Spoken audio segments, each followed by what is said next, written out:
Bueno, muy buenas tardes a las personas que también se han sumado ya como espectadores pues a esta conversación.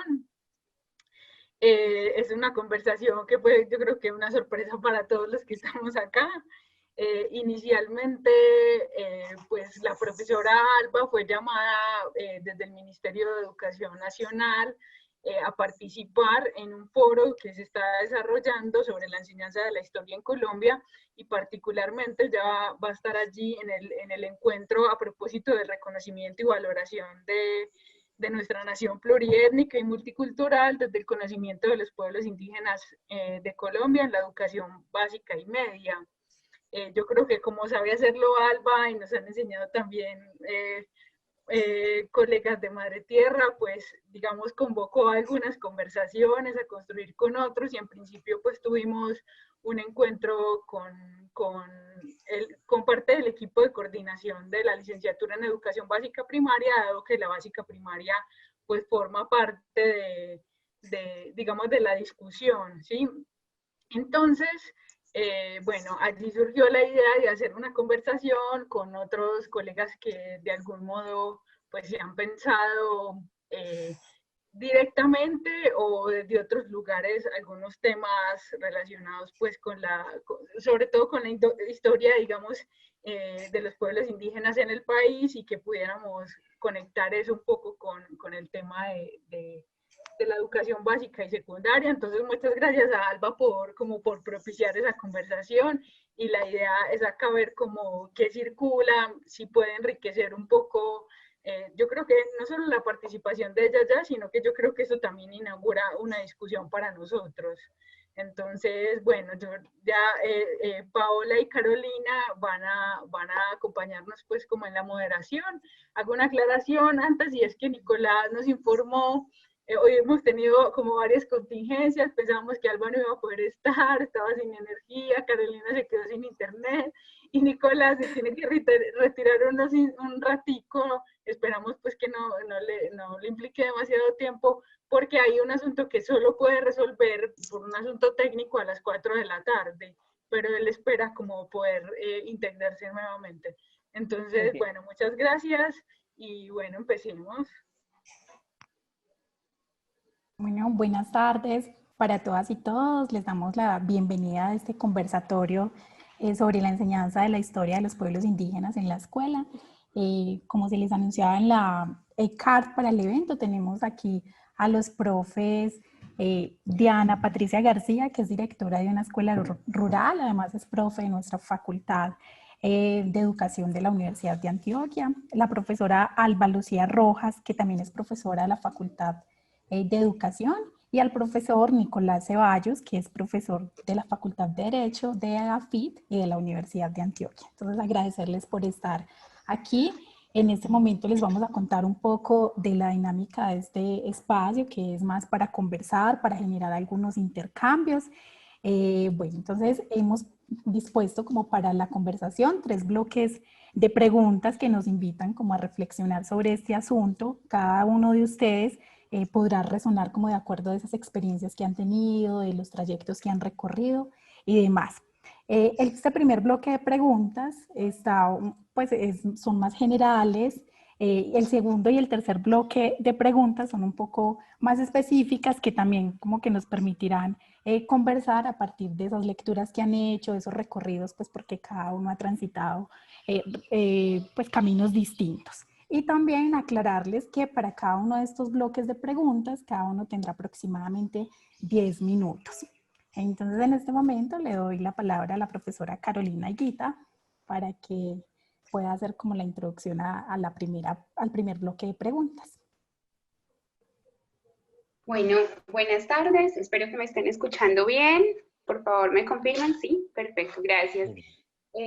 Bueno, entonces, unirme a los agradecimientos que ya la profesora Sara y la profesora Paola realizaron a los invitados, ¿cierto? Muchísimas gracias. Este primer bloque vamos a trabajar alrededor de 2 preguntas. Recordarle al público que nos acompaña que para el tercer bloque puede realizarnos preguntas, ¿sí? Nos pueden acompañar ahí con los comentarios también, que sin duda van a ser muy importantes para todo este proceso. La primera pregunta tiene que ver con cuáles son esos sentidos que tiene enseñar la historia de los pueblos indígenas en nuestro país. Quisiera que conversáramos un poco alrededor de esa primera pregunta. No existe un orden, quien desee puede iniciar. En realidad, como lo decía la profesora Paola, se trata de un conversatorio, entonces precisamente es eso lo que queremos generar. ¿Cuáles son esos sentidos que desde sus experiencias, sus trayectorias, pues creen que tiene enseñar la historia de los pueblos indígenas en nuestro país, en términos generales, y podríamos puntualizar también en el contexto de la media y la base? Quien quiera puede iniciar.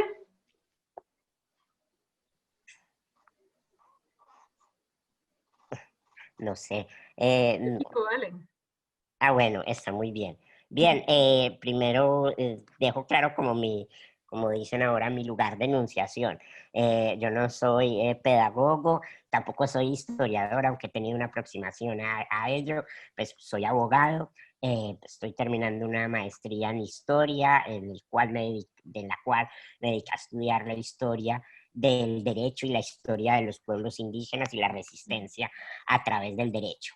Y soy profesor universitario, no de básica y media, pero por supuesto los profesores universitarios tenemos como una buena mirada no, de cómo resultan formados pues los estudiantes de básica y media, ¿cierto? Entonces, digamos, ese es como lo que he podido ver. Bueno, y también, digamos, sé como en general lo que la gente termina sabiendo de la historia indígena y de la historia colombiana en general. Bueno, esa como primera aclaración. Bueno, y siguiendo pues entonces como ese lugar, mi formación de abogado, pues creo que hay que empezar resaltando que enseñar y aprender la historia indígena es un mandato constitucional, ¿cierto? Si se obedece a la idea, al principio de que Colombia es un estado multicultural, parte de hacerle caso a ese principio, de tomarnos en serio ese principio, es entender que la historia de Colombia no es solamente una sola narración o la narración de un solo pueblo o de una sola cultura, sino que hay varias narraciones, varias versiones, varias miradas de esa historia. Entonces creo que enseñar y aprender la historia de los pueblos indígenas es una parte de tomarse en serio ese principio constitucional. Más allá como del mandato jurídico, es bueno, que podemos decir, ¿y para qué nos sirve eso? Y nos sirve eso es porque es efectivamente parte de nuestra misma historia, en tanto somos de muchas maneras una nación mestiza, y como mestizos entonces somos también producto de la mezcla y el encuentro con los pueblos indígenas. Entonces la historia indígena es también la historia de Colombia por ese sentido del mestizaje, pero también los indígenas han sido unos otros en la nación colombiana. Y precisamente uno de los problemas que quiso solucionar la Constitución del 91 y en el que apenas nos estamos acercando, porque como todos sabemos es un proyecto todavía por lograr, es bueno, cómo convivir con esos otros, ¿cierto? Y parte de eso es tratar de entenderlos. Y creo que muchos de los conflictos, y fíjense, digamos, sí, la actualidad del tema, una de las noticias de hoy es la minga indígena del suroccidente de Colombia partiendo hacia Bogotá a hacer reclamos. Entonces uno podría pensar, bueno, ¿y esos indígenas qué? ¿Por qué se mantienen peleando? Que es la cosa, pues, uno de los reclamos y de los señalamientos que se le hace. ¿Y esos indígenas por qué se mantienen peleando? Entonces, esa respuesta uno solamente la puede encontrar mirando un poco a la historia, ¿cierto? Y es que ser indígena ha sido resistir, o que la historia indígena es una historia de resistencia. Entonces, y me convenzo cada vez más la importancia de la historia es para entender el presente, y creo que el asunto indígena sigue siendo, no, creo no, estoy seguro, y el asunto indígena sigue siendo un asunto de actualidad y del presente, y todavía tenemos resistencia de los pueblos indígenas ante los proyectos mineros, contra los grupos armados, contra las acciones ilegales también que provienen del mismo Estado. Entonces, para tratar de entender, bueno, esos otros que siempre han sido parte de nosotros como nación mestiza, pero también que han sido relegados a esa alteridad, a esos otros, a esa cierta marginalidad, bueno, cómo se los ha tratado y cómo ese trato repercute en lo que soy hoy en día, en lo que son hoy en día. Entonces, sí, creo que es como por esos tres asuntos: el mandato constitucional, el hecho de ser una nación mestiza y el hecho de que hayan sido unos otros y que tenemos aún el compromiso de incorporar constitucionalmente a esos otros, que creo que que creo que es imperioso el estudio de la historia de los pueblos indígenas. Ok, yo quiero también em, decir que un sentido muy importante en la enseñanza de la historia de los pueblos indígenas es que es una tarea fundamental dentro de la formación básica y media el desarrollo del pensamiento histórico. O sea, ese es un propósito que se tiene en la enseñanza de las ciencias sociales. Y dentro de las ciencias sociales está pues la historia. Lo que pasa es que la historia no se puede, o sea, la historia no se puede desligar, no se puede entender por fuera del marco de otras disciplinas.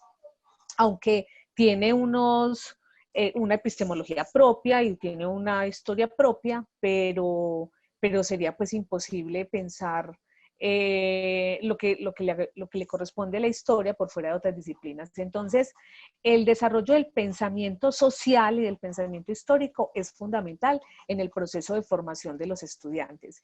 Y entonces un sentido muy importante es ayudar a configurar una conciencia histórica. En ese proceso de desarrollo del pensamiento es fundamental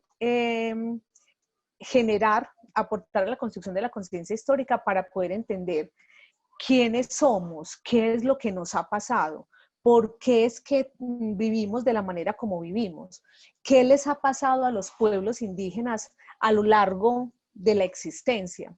Y esa conciencia histórica implica entonces un comprender de lo que ha sido hasta el día de hoy, en esa mirada de hoy hacia atrás, pero con proyección de futuro, para poder tomar una posición frente a lo que significa nuestra responsabilidad histórica.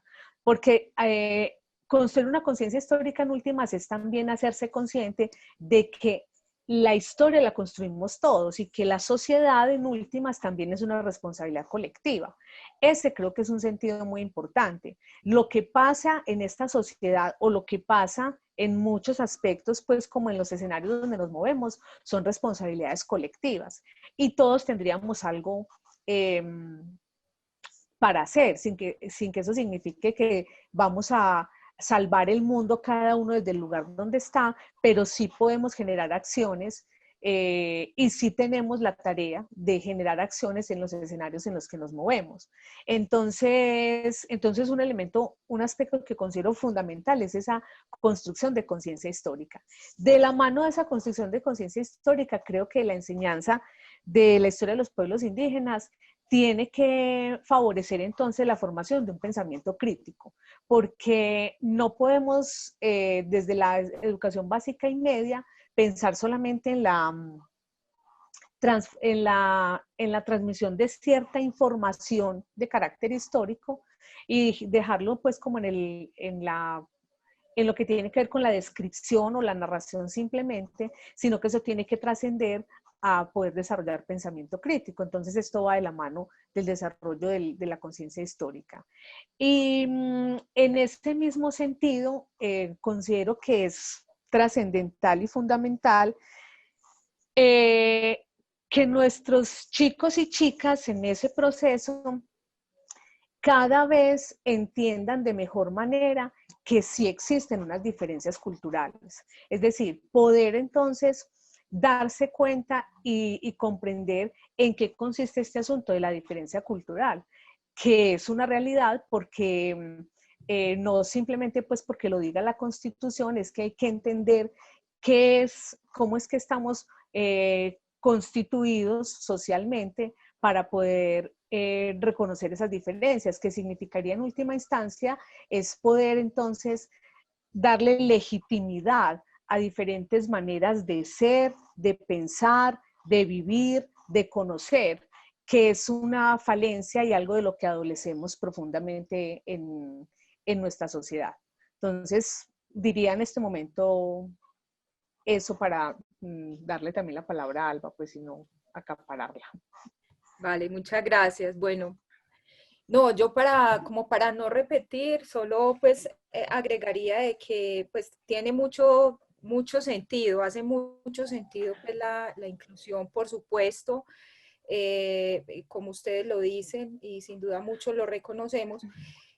Hay un sentido por el que yo creo que es importante también, y es el sentido de justicia también pedagógica.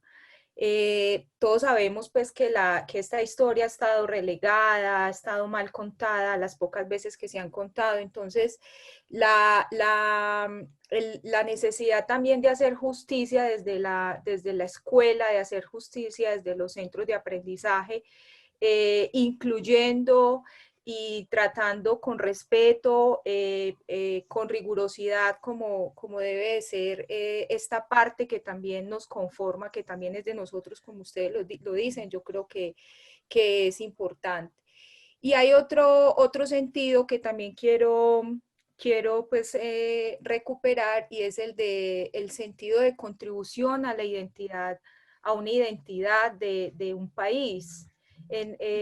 Nosotros hace mucho un poco la sensación que tenemos, y sin duda allí la educación ha tenido también mucho que ver, como que no sabemos bien qué somos, de dónde venimos, hemos perdido mucho nuestra historia de origen. Y sabemos también que el reconocimiento del origen es también la posibilidad de construir los futuros, digamos, coherentes, posibles. Entonces, la contribución a la identidad de país que ha estado pues tan relegada y tan fragmentada, yo creo que es uno de los sentidos, digamos, más válidos que se quiere retomar ahora. Sin duda que en esa contribución, pues nos vamos a encontrar con que muchas de los aspectos de esas otras identidades relegadas, como la indígena, de las cuales hemos renegado o hemos desconocido, nos pueden ayudar a comprender y a trasegar hoy problemas sociales, culturales e inclusive económicos que tenemos como sociedad y como país. Sin duda que en ese reconocimiento y en esa recuperación de esos saberes, de esas prácticas, de esas formas de comprender la vida, y de resolver los problemas, también podemos encontrar respuestas a preguntas contemporáneas que tenemos también como país. El mero hecho de cómo está nuestro relacionamiento con la tierra, por ejemplo, y esto que nos traen muchas de las poblaciones originarias de reconocer la tierra como un ser vivo, como un ser en relación, no como un objeto, no como un asunto, sí, como una cosa, puede ser una de las recuperaciones que nos puedan ayudar, contribuir como país a otro panorama de lo que somos.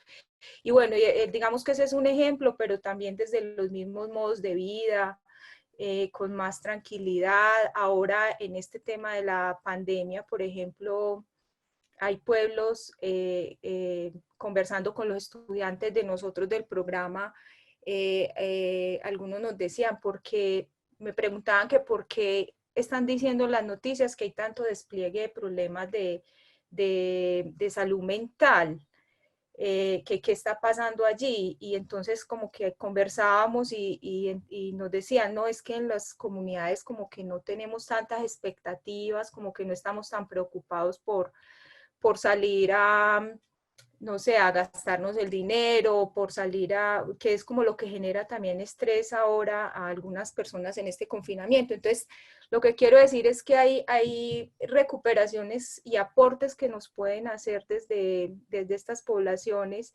desde sus cosmovisiones, sus modos de ver la vida, que sin duda nos pueden contribuir a resolver problemas que tenemos en este momento. Gracias, profesora Alba. Entonces, digamos que retomando sobre estos sentidos que ustedes nos han ido señalando, tienen que ver entonces precisamente recogiendo las voces de ustedes con ese comprender y potenciar el presente. Y ahí la profesora Diana recordaba también a Hugo Semmelmann en términos de ese presente presente, ese presente pasado y ese presente futuro, la necesidad de comprender y tejer las dinámicas y luchas de los pueblos indígenas y esa relación con la tierra de la que nos señala Alba, la idea de potenciar el pensamiento crítico, esa conciencia histórica, por supuesto, y el llamado también que nos hace el profesor Nicolás a escuchar esas varias narraciones de una América, que como diría William Ospina, es una América mestiza.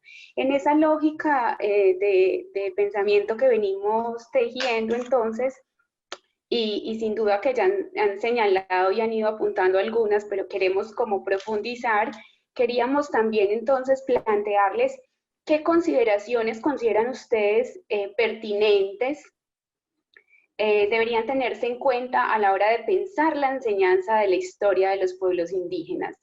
Ya ustedes han ido señalando algunas, pero ¿qué otras consideraciones pueden ser de orden metodológico, de orden epistemológico, pedagógico, de acuerdo, como lo decía el profesor Nicolás ahorita, de acuerdo al lugar en el que cada uno está, qué elementos entonces consideran que deberían ser necesarios ser pensados a la hora de esa enseñanza de la historia de los pueblos indígenas? ¿Qué consideraciones tienen ustedes al respecto?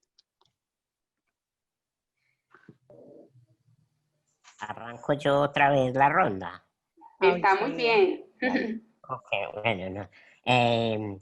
Bien, creo que hay una gran, siempre ha habido un problema en la enseñanza y en la representación en general de los pueblos indígenas y que no es nuevo, y es cómo nos imaginamos a los indígenas. Pues, Colón en sus diarios, cuando llega a las islas del Caribe, sí, dice que se vio gente desnuda, lo primero que dice, llega ya, y ve gente desnuda y los empieza a describir de una manera muy benévola, y pues los ve como muy hermosos y empieza luego a describir como sí, unas gentes muy buenas, y ahí empieza ese imaginario del buen salvaje. Entonces él los concibe como unos seres sin codicia, como unos seres sin maldad, incapaces de mentir.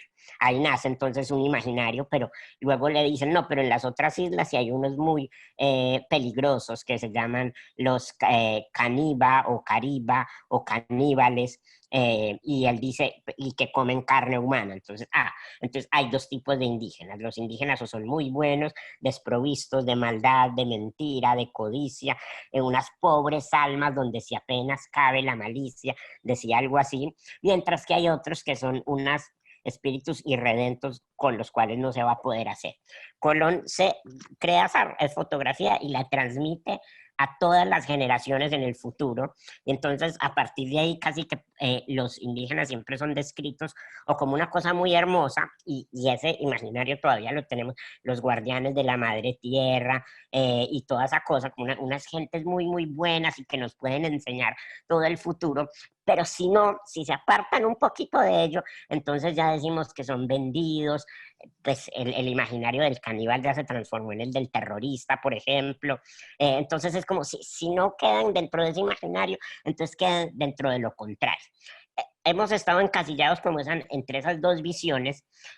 En general, en la enseñanza de la historia, siempre, digamos, conserva como ese encasillamiento, y creo que lo importante es tratar de demostrar que los indígenas son unos seres humanos en toda su complejidad, que por ser indígenas no son ni mejores personas que los occidentales, pero tampoco son unos caníbales salvajes que necesitemos educar. Y eso también entonces pasa como por la enseñanza de los procesos indígenas.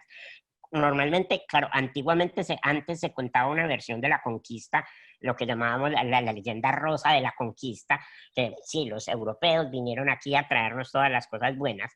Luego la reemplazamos como por la antigua leyenda negra, y no, los europeos vinieron aquí, acabaron con todo, con un idilio, y los pobres indígenas entonces fueron unas víctimas de un engaño y de una opresión por todo ese tiempo, que ninguna de las dos versiones es cierta.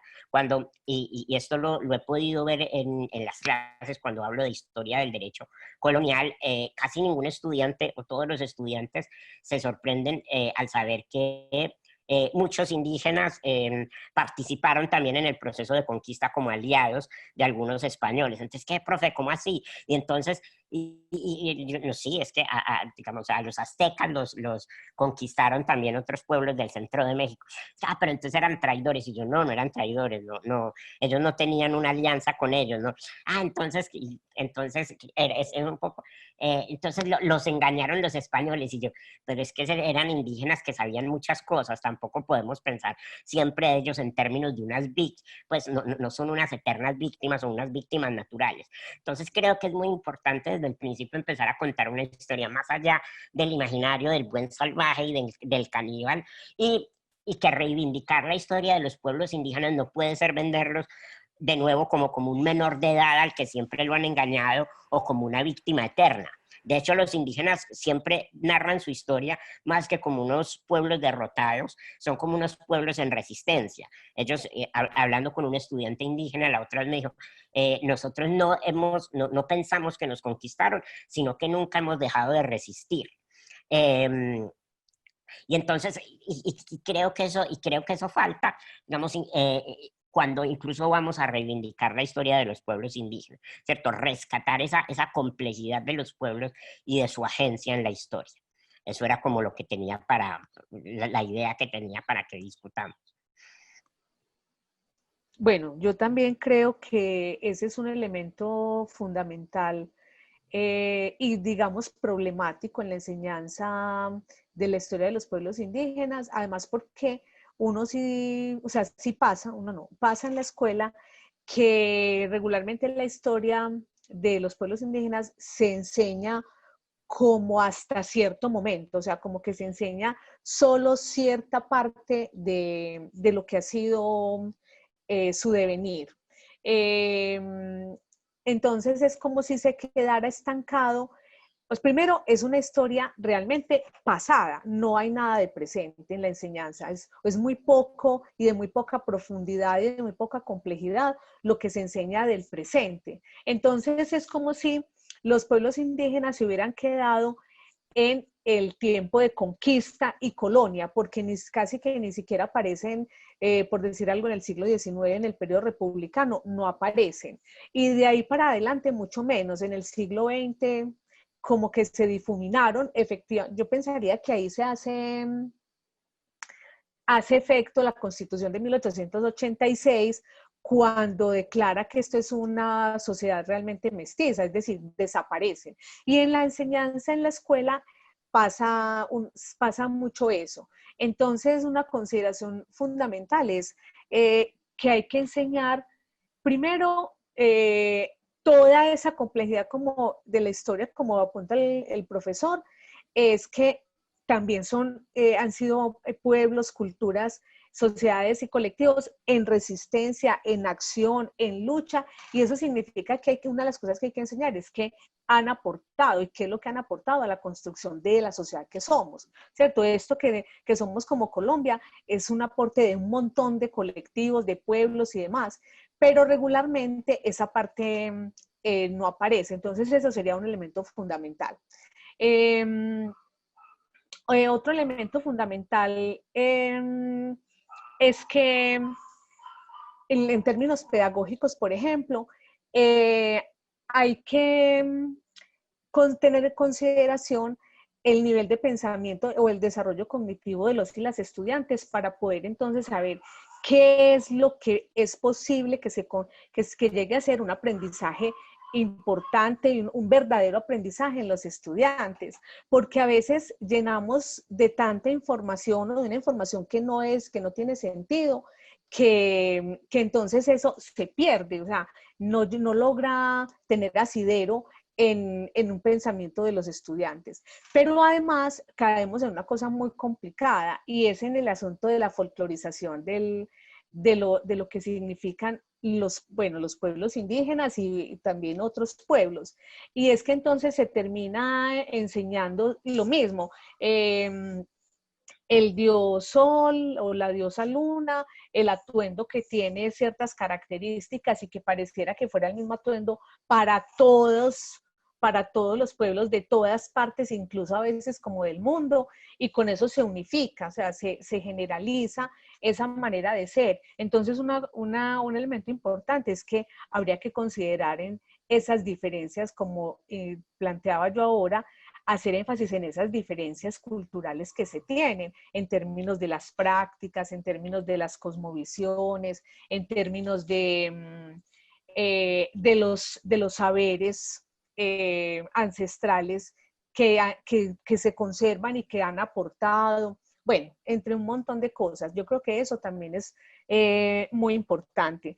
Y pensaría que metodológicamente para que eso realmente, pues, digamos, pueda ser lo más cercano posible a la realidad.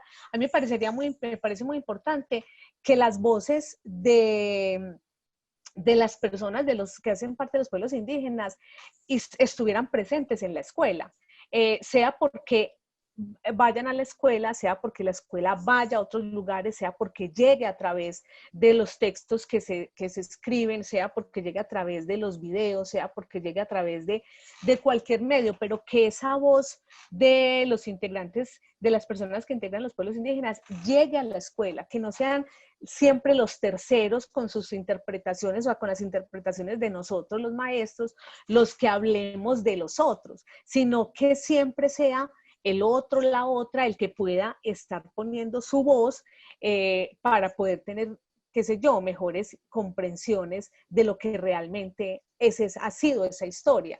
Eso me parecería fundamental.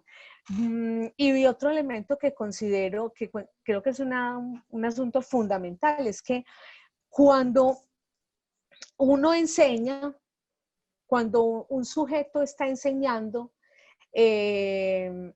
aquello de lo que enseña tiene que convertirse también en una pregunta en uno mismo, ¿cierto?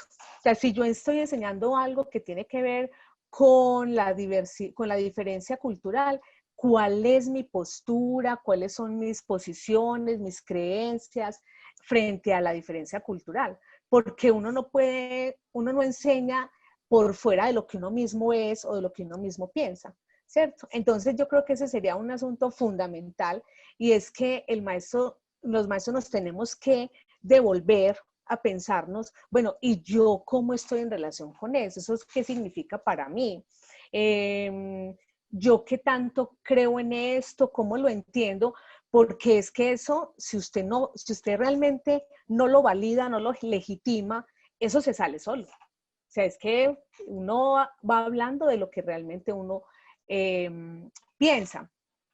Entonces ahí considero que es muy, muy importante que los maestros siempre nos estemos pensando cuál es nuestra relación entonces con ese conocimiento que estamos poniendo en discusión y en circulación en los escenarios, pues, educativos. Y en ese sentido, creo yo que siempre será fundamental ser conscientes y ser claros en que nunca nos vamos a saber, o sea, no lo sabemos ni lo podemos entender todo, y menos lo que tiene que ver en profundidad con con los sentidos y significados, con la simbología de otras culturas. Uno se aproxima, pero por eso es tan importante que llegue esa voz a la escuela para que pueda ser un poco más comprensible entonces lo que significa toda la complejidad de los pueblos indígenas en tanto pueblos, pues, porque no es de ellos solamente, de cualquier pueblo.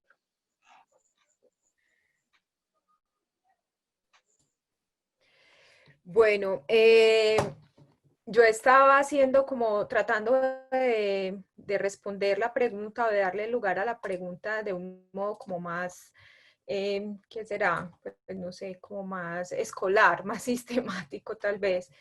A ver, dentro de las consideraciones como para la enseñanza de la historia indígena en la escuela, yo creería, pues si está también relacionado con lo que plantea Nicolás y plantea la profe Diana, y es que necesariamente hay que vincular de manera más orgánica las facultades de educación, los centros que forman formadores, las normales, porque pues todos sabemos que desde allí se informan muchas de esas prácticas y de esos conocimientos que luego se van a, pues se van a poner como en el escenario escuela, ¿no es cierto? Entonces, cuando yo digo incluir, necesariamente es devolverle la pregunta a las facultades de educación, un poco también como nos motivaba Sara en su saludo, cómo volver esta pregunta por la enseñanza de la historia, en este caso de la historia de lo indígena, pero también de la historia de los pueblos que han conformado este país.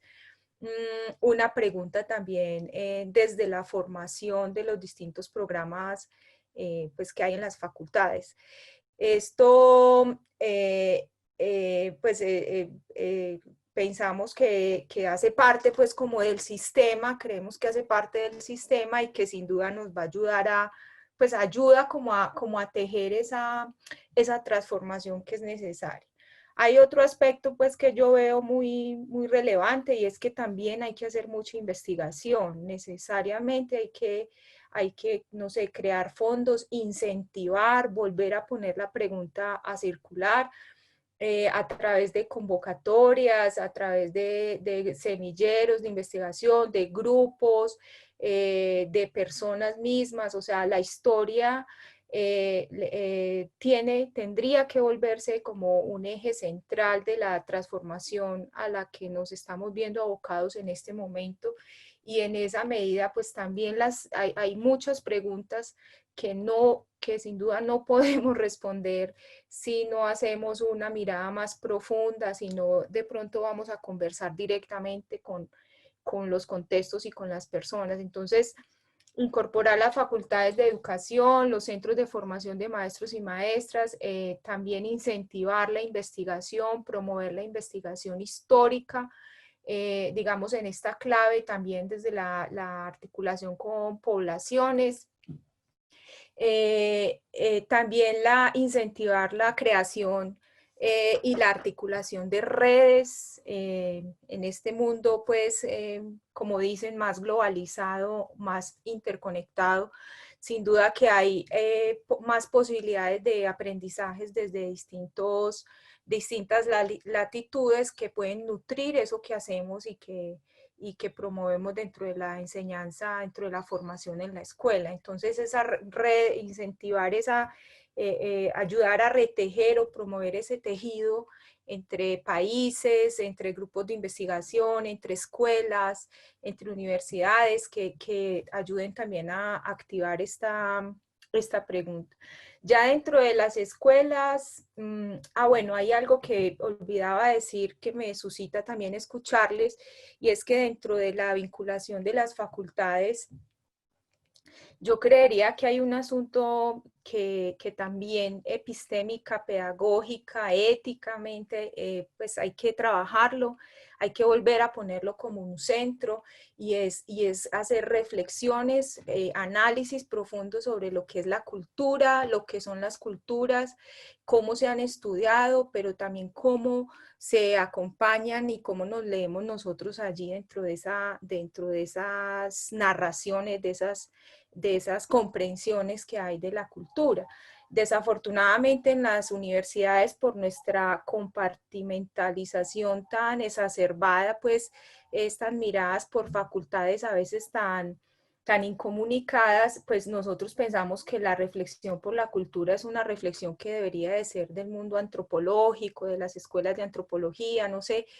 Y pues lo que vamos nosotros aprendiendo es que una pregunta por la cultura desdisciplinarizada, tal vez con más información desde la realidad, desde lo concreto, desde lo que somos hoy, teniendo en cuenta lo que se ha construido digamos, desde el bagaje también académico, por supuesto, investigativo, pero también con una mirada muy territorial y muy de la realidad de lo cotidiano, podemos avanzar con análisis que nos ayuden, por ejemplo, a entender, a superar esas miradas clasificatorias de las culturas que todavía circulan en la formación, por ejemplo, de maestros, que hay culturas que son cultas y por lo tanto tienen historia, y que hay pueblos que no tienen cultura o que son incultos. Entonces, en ese sentido, pues cómo superar esa mirada, digamos, convencional, poco profunda de lo que es la cultura y asimismo entonces de lo que es la historia, porque también pues la historia como análisis, como ejercicio de análisis, de reflexión, de construcción, pues también tendría que estar articulada a los procesos de formación pues de las facultades como planteamos. Entonces, dentro de las escuelas, por supuesto que habría que trabajar con abrir más procesos, pues procesos de capacitación continua a maestros, a maestras, a la comunidad educativa. Habría que involucrar sin duda la mirada de los abuelos, de abuelas, de las madres, de los jóvenes que son portadores de historias, que permitan reconocer y articular esa historia más allá del libro, esa historia más allá del relato oficial, una historia con carne, una historia con historia, que también pues es posible ponerla, revincularla, digamos, al ejercicio escolar. Luego también desde las didácticas, uno podría decir incluir otras formas de aprender la historia.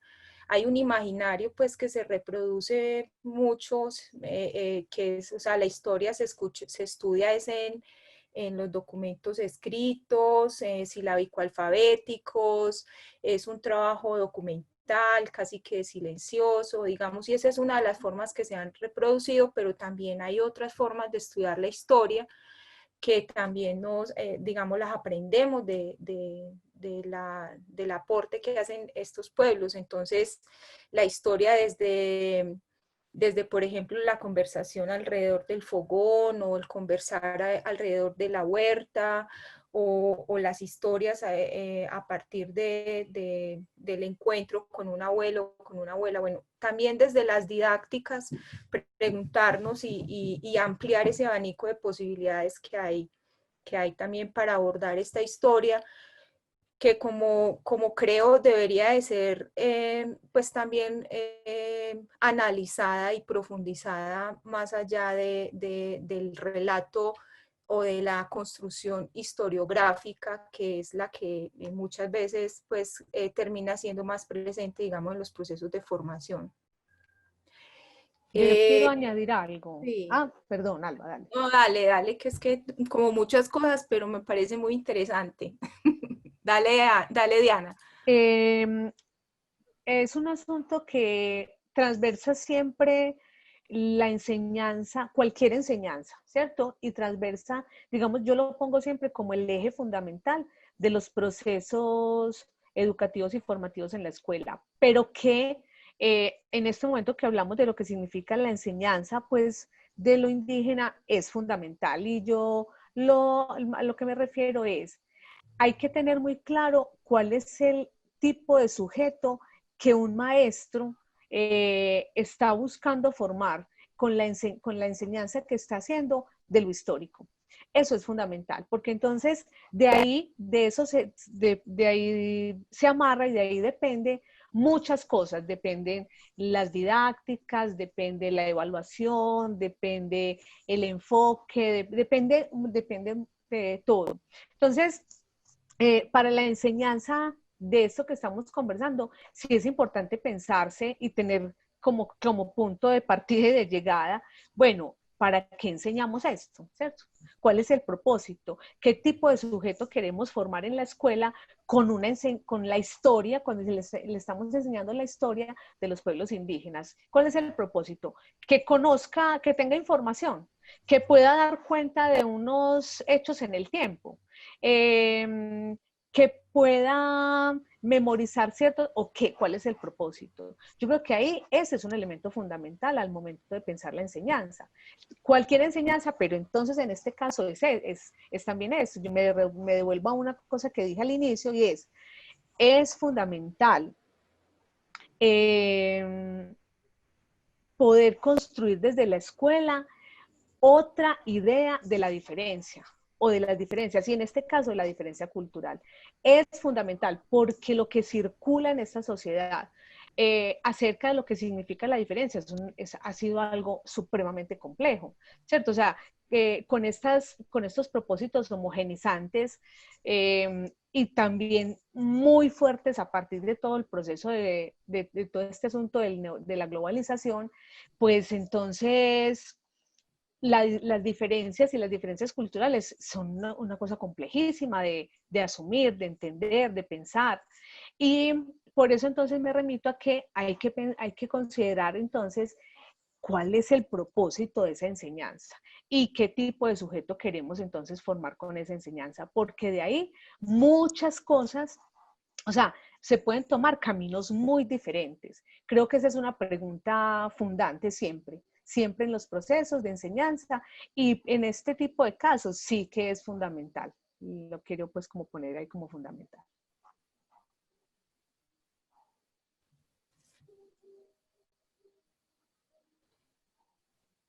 Bueno, no sé si de pronto el profesor Nicolás está en unos 2 minuticos, tiene que salir, pero sí agregar algo y continuando con la conversa. Quería como agregar algo que me acordé, y es porque precisamente en las últimas semanas tuvimos pues aquí la polémica que también ha estado desde hace unos meses en Estados Unidos con la tumbada de las estatuas. Entonces, finalmente creo que, pues, que esos asuntos se resolverían mejor si por lo menos tuviéramos mejores conocimientos y mejores argumentos para saber, bueno, por qué la gente está tumbando estatuas y de quiénes están tumbando y qué significa una estatua. Entonces es como una de las quejas contra la tumba de las estatuas es como, bueno, no, ¿cómo vamos a destruir nuestra historia? Y algunos han dicho es que entonces lo único que tenemos de historia es un pedazo de bronce en una montaña, es decir, que digamos, pobreza mental, entonces la de nuestra sociedad, qué pobreza cultural, entonces la de una sociedad que no tiene más historia que unos monumentos de los que no se sabe mucho en particular. Entonces creo que es como ponernos de acuerdo, no, pero por lo menos no ponernos de acuerdo, pero sí como tener unas herramientas críticas para evaluar las consecuencias del pasado en el presente y cómo esos elementos del pasado nos siguen afectando, ¿cierto? Entonces creo que, que esos fenómenos contemporáneos nos dan como unas ideas o unas claves de dónde tenemos que mirar o qué discusiones deberíamos hacer. Y como dijeron, si me debo retirar, espero que un momento, espero volver entonces antes de que hayamos despedido. Claro que sí, muchas gracias, profesor. Nos vemos en un ratico, eso esperamos.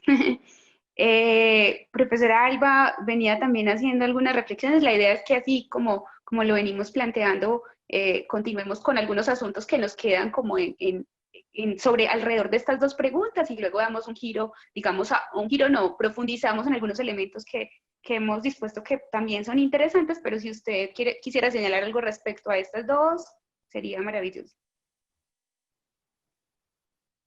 O Diana, la profesora Diana. Ya. No, yo solo, como reconocer que la escuela, pues sin duda ha sido un campo de batalla permanente, de disputas pues desde distintos, digamos, frentes epistémicos, políticos, económicos, sin duda. Entonces, yo aquí me estaba preguntando cómo trabajar o proponer un abordaje de esto, de lo histórico desde las poblaciones, que reconozca pues no solamente toda esta historia, digamos, de luchas, de resistencias, de batallas, de sobrevivencia, digámoslo, y que pudiéramos también poner, sin desconocer, digamos, la importancia de eso que también nos ha constituido, poner estos otros elementos que también han hecho parte y que también nos han conformado. Por ejemplo, hoy sabemos que tanto en el mundo, digamos, occidentalizado o mestizo, pues la historia que ha prevalecido ha sido la historia de los hombres y la historia de los hombres con las luchas y los ideales y los intereses y los poderes de los hombres. Cómo evitar que esto también suceda cuando queremos abordar una historia también de las poblaciones, cómo aprender, digamos, de ese problema histórico y también visibilizar otras formas de contar esa historia con otras, inclusive otros seres, otras personas.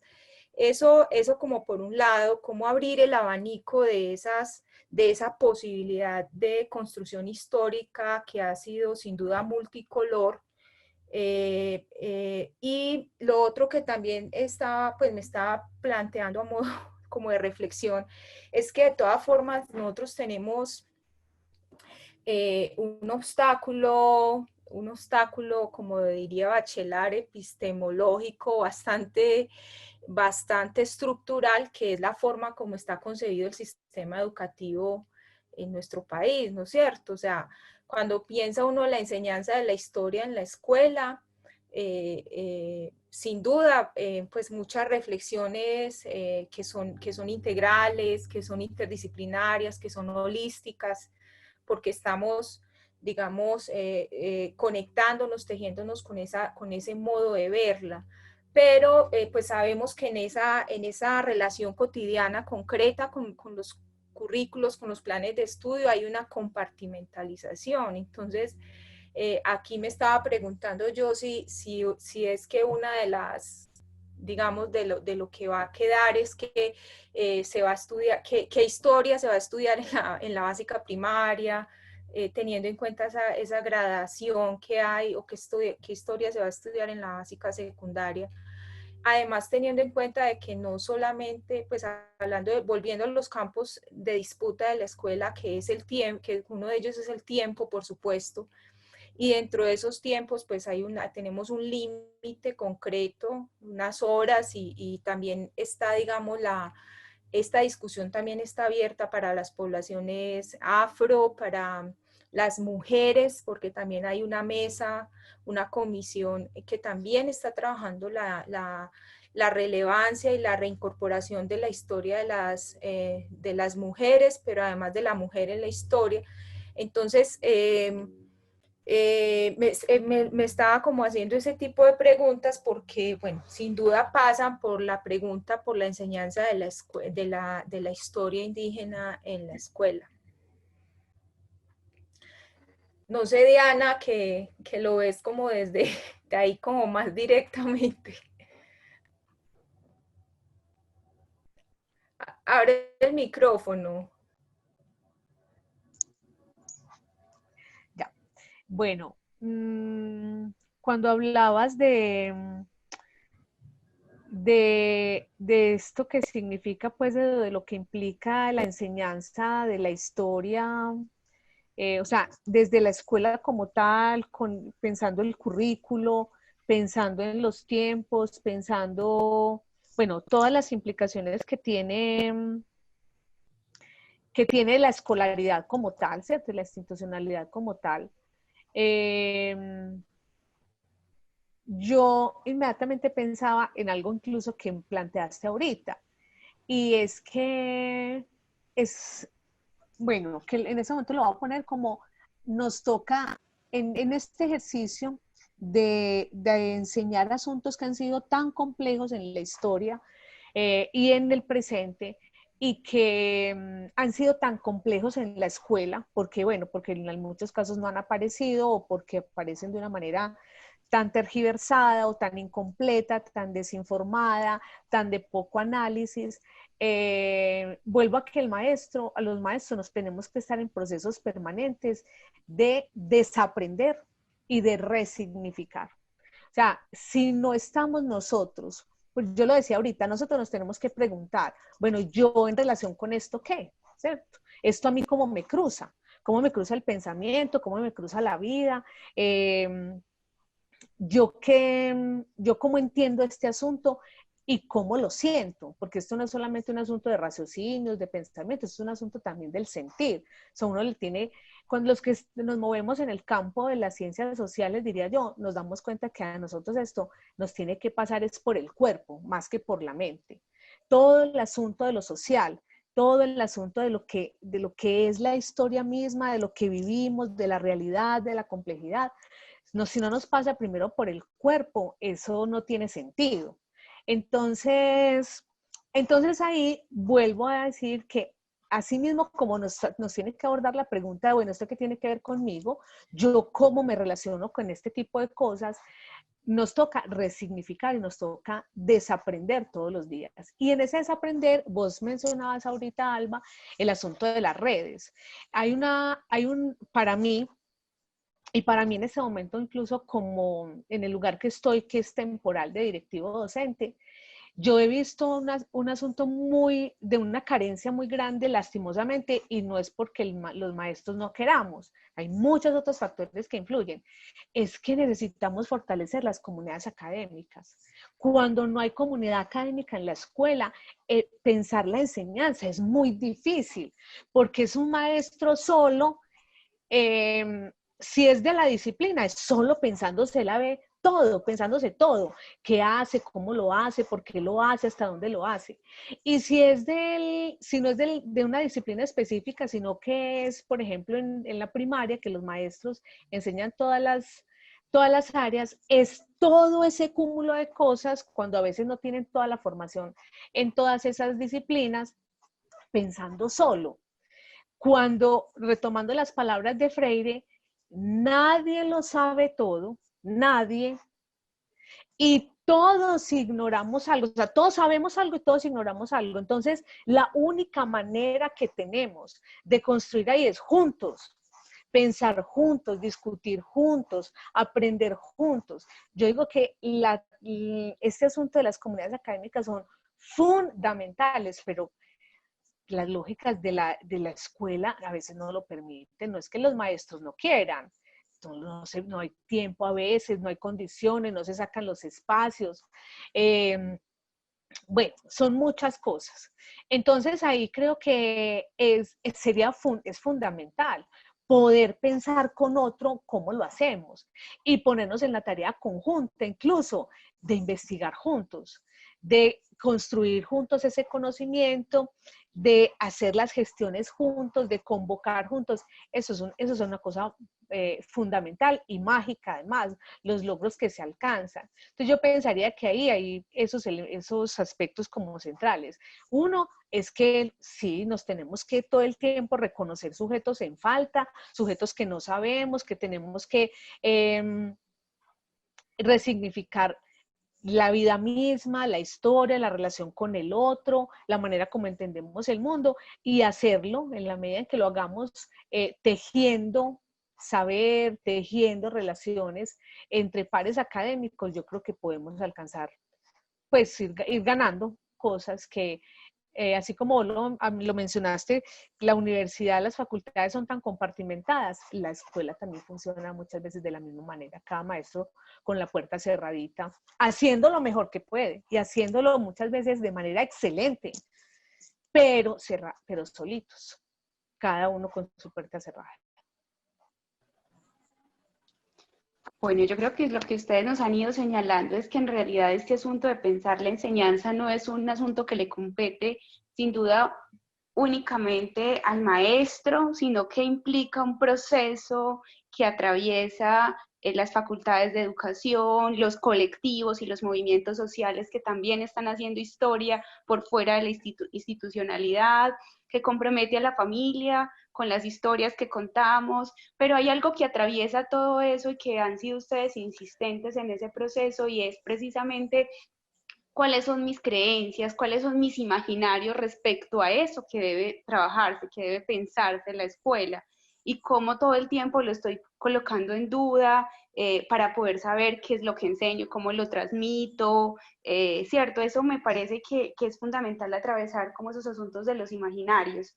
Vamos a irnos precisamente entonces con la profesora Paola a un segundo bloque de preguntas que tiene que ver con esos imaginarios que están presentes en uno de los quizás instrumentos que ha acompañado el maestro por muchos años. Profesora Paola.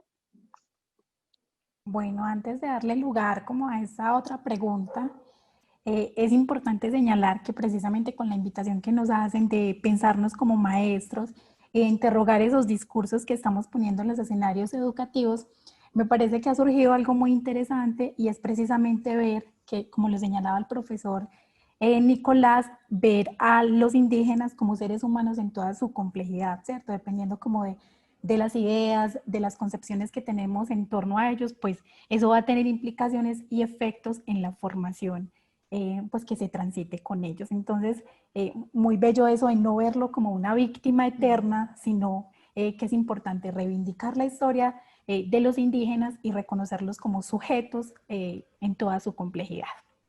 Bueno, entonces en este momento damos pie a otra pregunta que quisiéramos como poner acá sobre la mesa para escucharles qué tienen que decir específicamente sobre qué temas ustedes consideran que han sido ignorados en la enseñanza de la historia de los pueblos indígenas en la educación básica y media y qué de eso que se ha ignorado debería ser abordado y cómo. Quien desee puede tomar pues como la palabra. Bueno, si quieren yo creo que incluso ahorita me referí, pues, o toqué tangencialmente un poco este asunto. Yo creo que yo me refería ahorita a que gran parte, pues, de lo que se enseña de la historia de los pueblos indígenas se queda, no, esto no significa que eso lo hacen todos los maestros en todas partes de Colombia, no, ¿cierto? Eso ahí sabemos que cada maestro, como es un mundo y eso es un universo, pues tiene sus propias prácticas, pero sí hay una tendencia que lo tiene, pues que se ve reflejada pues como en las prácticas escolares. Sí se siente que esta historia es una historia del pasado, como si las comunidades, como si los pueblos indígenas, así como los pueblos afro o cualquier otro, hubieran estado allá y se hubieran quedado detenidos en el tiempo. Incluso como si la misma, pues el correr del tiempo no los hubiera tocado, pareciera incluso eso, o sea, se hace sentir de esa manera. Es tan complejo eso que uno llega a veces al nivel de la media, por ejemplo, que son los grados superiores, y a mí me ha tocado escuchar asuntos que los estudiantes dicen como, por ejemplo, no, es que ellos no tienen formas, pues ellos no tienen educación, ellos no tienen escuela, ¿cierto? Allá no se estudia, ellos no tienen esas prácticas, por ejemplo. Entonces, se queda tan en el pasado, tan completamente en el pasado, que se pierden en el tiempo. Entonces, no, ¿qué se ha dejado de mirar? Se ha dejado de mirar a los indígenas hoy. Se ha dejado de mirar a los indígenas, como lo mencionaba ahorita el profesor Nicolás, en un asunto fundamental dentro de la historia de ellos, que es la resistencia y la lucha. Eso regularmente, eso no se ve en la escuela. Regularmente, cuando digo regularmente, no es que nadie lo haga, puede que haya maestros que lo hacen, pero regularmente eso no está. Incluso cuando uno mira, si uno se detiene a mirar los estándares de competencia que propone el ministerio, yo no los he visto. Yo particularmente no he visto que eso aparezca. Es muy difícil que se trabaje desde las simbologías que hay en las prácticas culturales de los indígenas, o sea, que se llegue a ese punto. Se puede mirar, por ejemplo, cómo construyen las viviendas, cómo es una vivienda en la Amazonía, cómo es una maloca o cómo es cierta forma de vivienda, pero no cuál es la simbología que trasciende culturalmente en ese colectivo social esa vivienda. ¿Por qué se hace de esa manera? ¿Qué relación existe entre esa manera de construirla y el espacio geográfico? ¿Quiénes la construyen? ¿Por qué participan los niños? ¿Lo hace solamente una persona, el papá de la casa? Que yo no sé, ¿cierto? Toda la simbología que lo sustenta, ese tipo de cosas generalmente no están puestas. Seguimos, y para mí, sigue siendo, por ejemplo, un asunto muy complejo, que seguimos hablando en la escuela de los relatos fundacionales como los mitos, pero los mitos en contraposición con el pensamiento, por ejemplo, racional, con el pensamiento filosófico, como se ha enseñado incluso desde la filosofía, ¿cierto? La filosofía es la que supera al mito. Entonces, ese tipo de, todas las cosmovisiones que construye cualquier sociedad, porque todas las sociedades tienen sus cosmovisiones y sus cosmogonías, eso hace parte de cualquier sociedad, de cualquier colectivo cultural, no se logran trabajar con la profundidad para la comprensión misma de esas lógicas internas de ese colectivo. Regularmente eso eso no pasa. ¿Qué más? A ver, en este momento, por el momento diría eso, o sea, entonces hay una posición, una mirada muy anquilosada, muy detenida en el tiempo, se folcloriza mucho, entonces es cómo se viste, cuál es el dios que adoraban en el pasado también, ¿cierto? Porque pareciera como que se siguen adorando los mismos dioses, el sol, la luna, las estrellas, el trueno.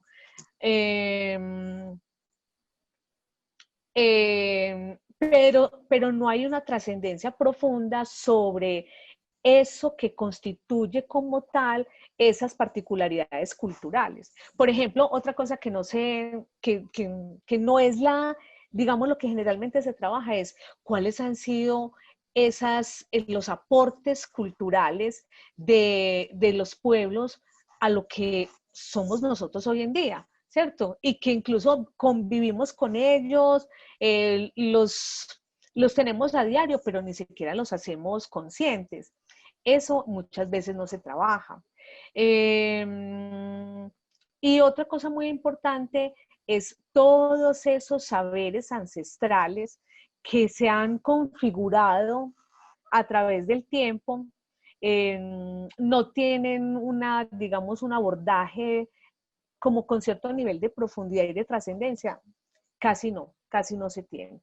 Entonces, como en general podría mencionar eso.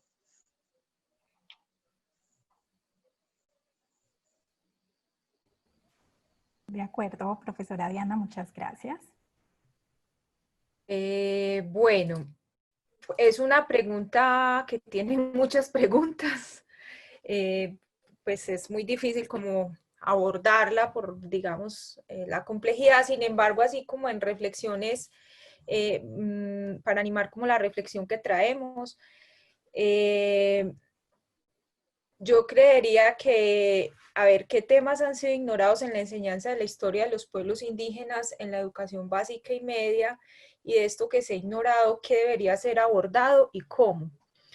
A ver, yo siento que pues en consonancia con lo que han planteado ustedes, necesariamente hay que partir de construir, ayudar, acompañar a construir una mirada crítica y consciente.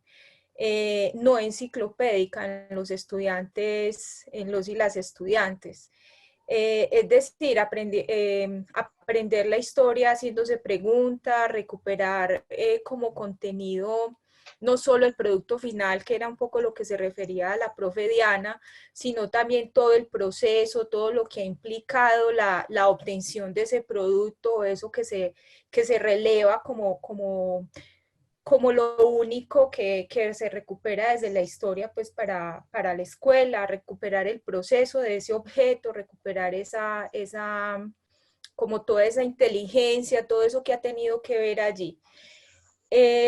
Otro asunto yo creo que también es como que tiene que ver como con el enseñar a aprender, que hay que reconocer que hay perspectivas o puntos de vista para estudiar pues tanto la historia como todo, ¿no es cierto?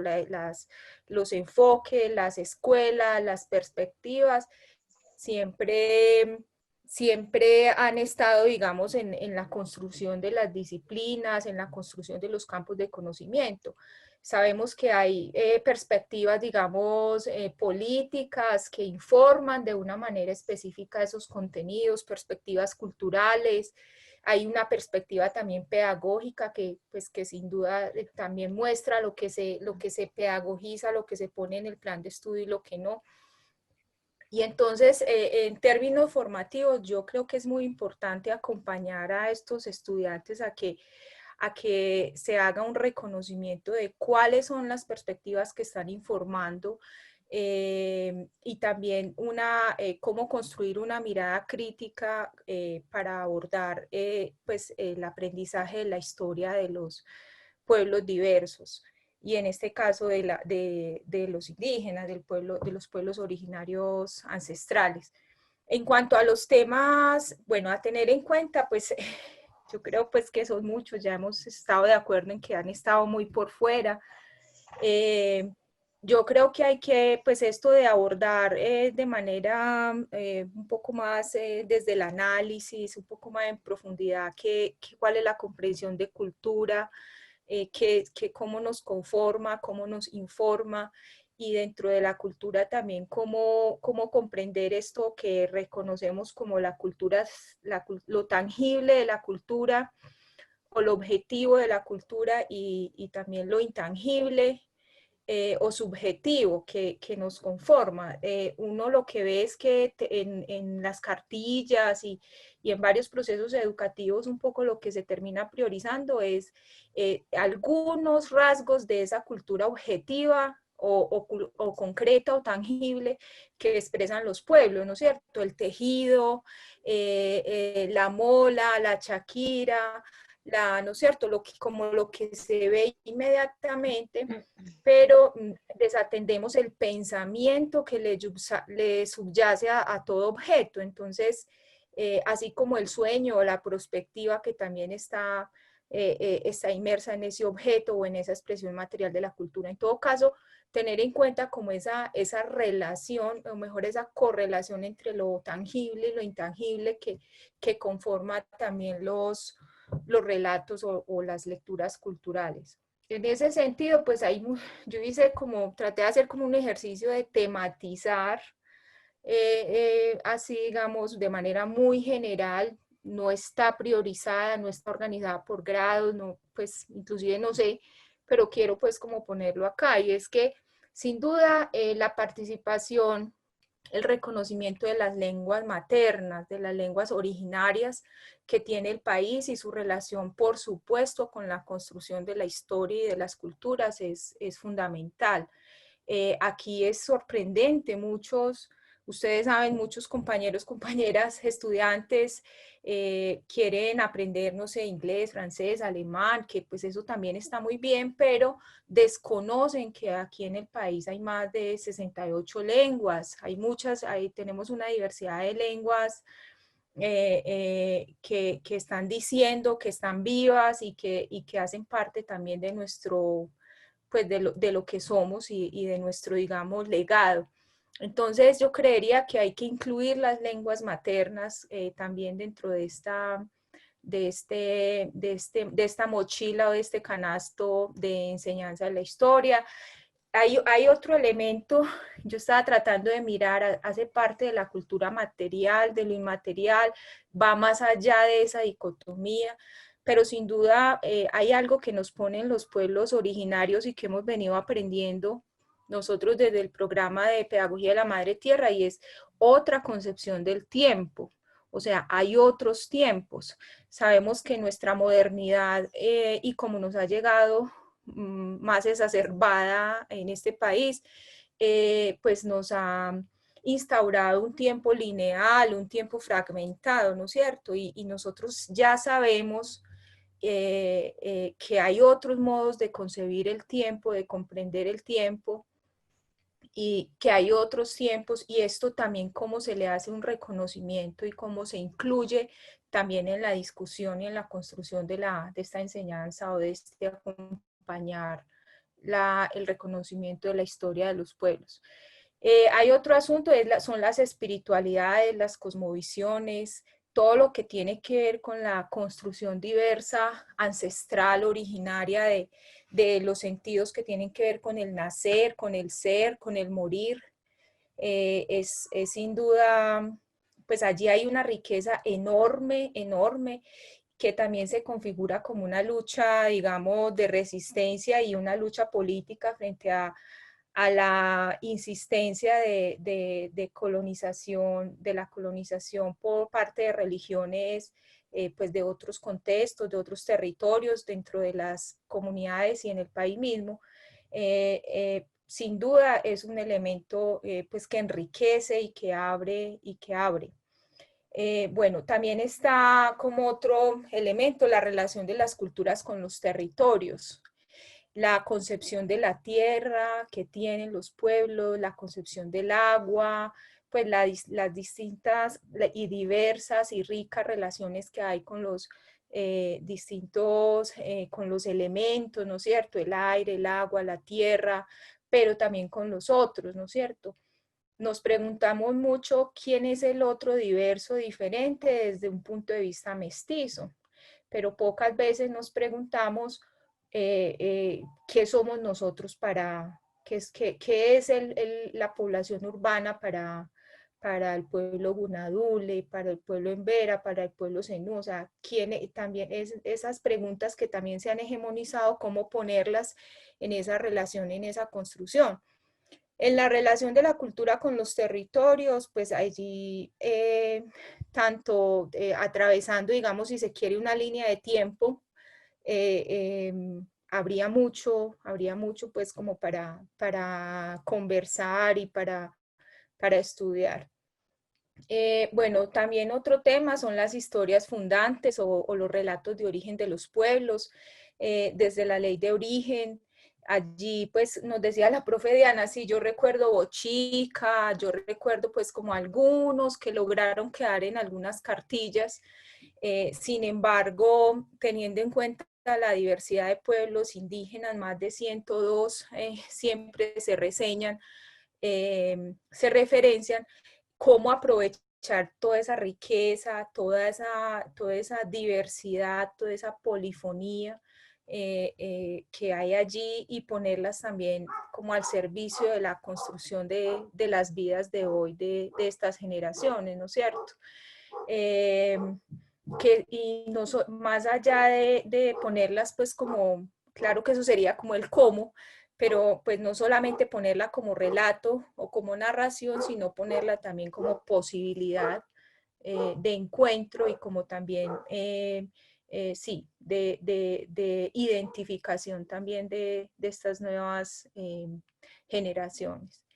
Bueno, por supuesto, otro tema, pues también desde mi punto de vista, las biografías de los grandes luchadores y luchadoras indígenas, pues hay muchos que han dado unas luchas tremendas. Nosotros, pues claro, reconocemos a Simón Bolívar, a Córdoba, pero también, bueno, de pronto al Che Guevara, que también aparece mucho por ahí en las paredes y en fin, pero pues tenemos grandes luchadores de esta población en el país, Quintín Lame, Leonor Salavata, algunos muertos, otros vivos, por supuesto Abadio Green, Álvaro Ulcue, hay muchos personas que han hecho un proceso y que inclusive han dado la vida porque se configure y se reconozcan estas culturas, estos pueblos dentro de la construcción de este país también y que merecen, así como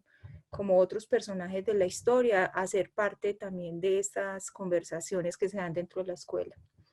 Por supuesto, también los hitos históricos, políticos y culturales que la población indígena, en términos de su movimiento social, pues han ayudado o han aportado a la nación directamente.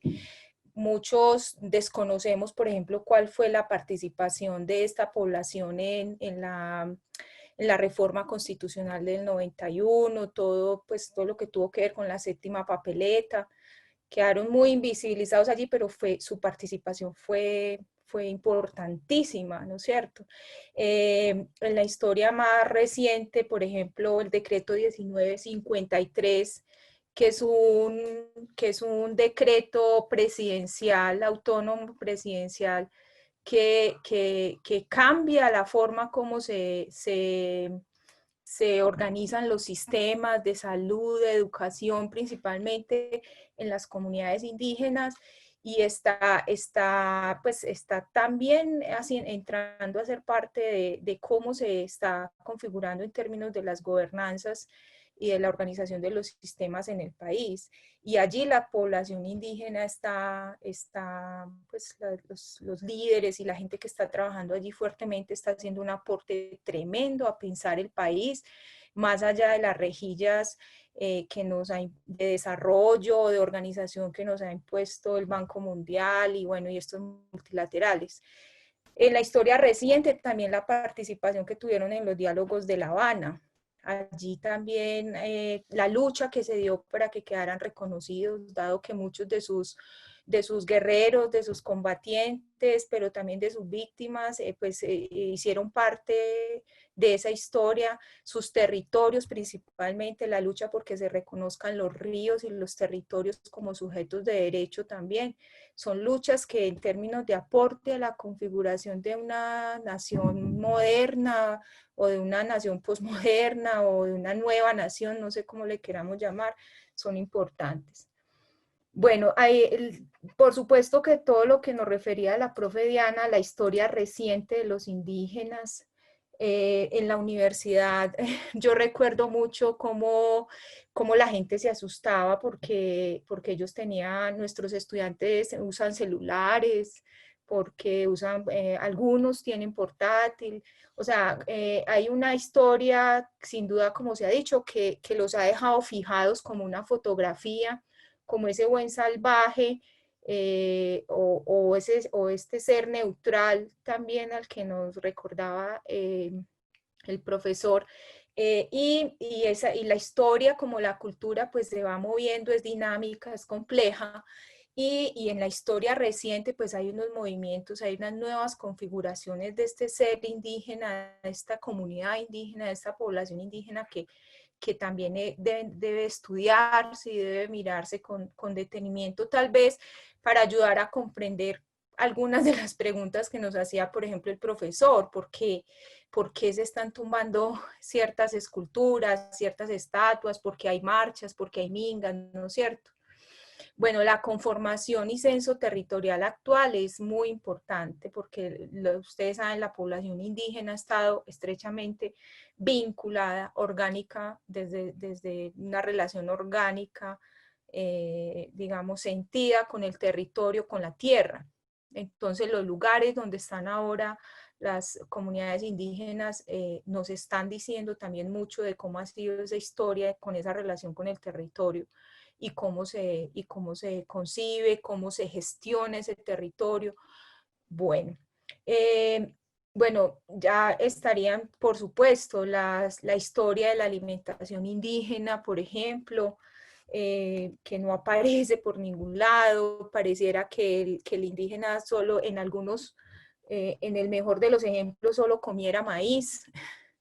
Y bueno, allí ese mundo de la alimentación, de la nutrición, de la relación con el alimento es supremamente rico y como les digo, es todo un mundo y cómo debería pues también incluirse, estudiarse, reconocerse, así como la relación con el vestido propio, el vestido indígena, la historia que conlleva, la relación con la tierra, con el clima, bueno, todo lo que puede contar, estudiar la historia del vestido, por ejemplo, por decir algo, el vestido en Vera, qué tanto nos puede decir la paruma, qué tanto nos puede decir la chaquira, qué tanto nos puede decir la mola, bueno, la historia del vestido, por ejemplo, de los iku, de los arhuaco. Hay una riqueza inmensa en poder abordar y mirar más detenidamente como esto. Lo mismo que la historia de las casas, las formas de habitación, pues de ubicación territorial, el uso de los materiales. Allí hay muchísimo, igual que la historia de la familia, cómo se conforman las grupalidades, las familias, las parentelas, las mismas comunidades. Allí hay toda una, digamos, hay toda una riqueza y toda una diversidad que también pues nos aportaría mucho. La historia del gobierno indígena, las formas de organización, las formas de resistencia, desde las poblaciones originarias que han sido también pues diversas, tan diversas y en algunos casos tan eficientes que pues que en todo caso han hecho que pasó como con esta llegada de esta gente del otro lado, pese a eso ha hecho que esas formas de estas formas de organización propia ha hecho que pervivan, que aún hoy podamos seguir diciendo que tenemos población indígena, población originaria que hace parte de lo que somos hoy y no solamente lo podemos referenciar pues desde los libros o desde una memoria por allá ya muy lejana, es una historia presente y es gracias a esa pues a que efectivamente sus formas de pervivencia, sus luchas han hecho que, pues que puedan sobrevivir hasta ahora. Bueno, en todo caso, como en lo temático, en el cómo, bueno, habría mucho ahí pues que discutir, sin embargo, yo sí creo que, bueno, obviamente este abordaje no tendría que ser solo documental o oficial. Yo siento que debería de ser un abordaje muy desde enfoque, pues con un enfoque muy investigativo, crítico, por supuesto, participativo, polifónico, teniendo en cuenta las diversas, pues como voces, tratando de en todo caso mitigar un poco los errores de los cuales debemos de aprender, que ya han estado reseñados como errores en la enseñanza de la historia y que pues tal vez tenemos la oportunidad de revisar y de mirar